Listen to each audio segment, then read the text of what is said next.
Iran's Press TV channel says its correspondent Maya Nasser was shot dead by a sniper while reporting on air about today's twin blasts in Damascus.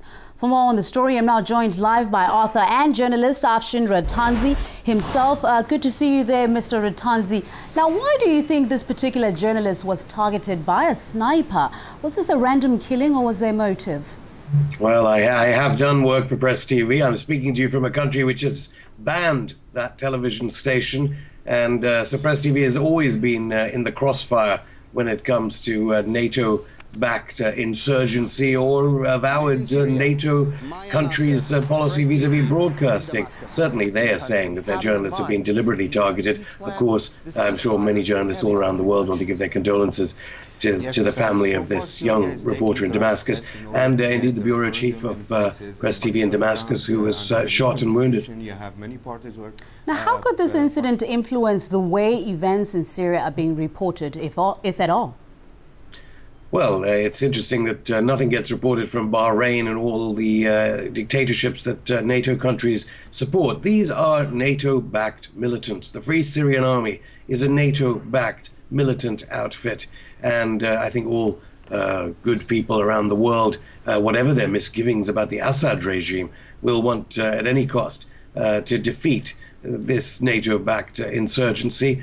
I think maybe there seem to be glimmers of hope that even the White House might be able to realize that 9/11 was nothing as what may happen if the Wahhabis backed by NATO and the Americans get to power in Syria.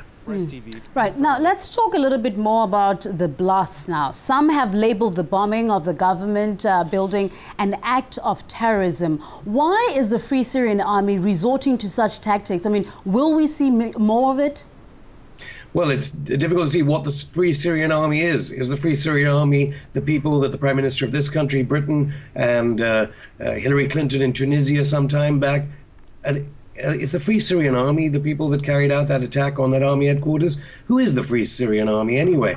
I know people that opposed Assad all their lives. They are against the Free Syrian Army. And it is interesting to see what the tactics of this nebulous group, obviously now allied to Al-Qaeda, what their tactics are going to be. They obviously have no compunction of killing civilians, and it is a war now. And I think everyone watching the Syrian conflagration has to decide which side they're on. You can't be balanced or impartial about a war. Right, it is a war. Which side are you on? If the violence and terror attacks do finally force Assad to step down, will the rebels be able to restore peace in the country? The rebels have no chance, I think, of taking over the country. But again, I mean, with this Press TV journalist dying, it is that idea that I think every one of your viewers should think about. Martha Gellhorn, that doyen of war journalists, said objectivity, there's no place for that in a war. And it's a very sad time for journalists in Syria today. Thank you very much, author and journalist Afshin Rattanzi. Always good to see you here on RT.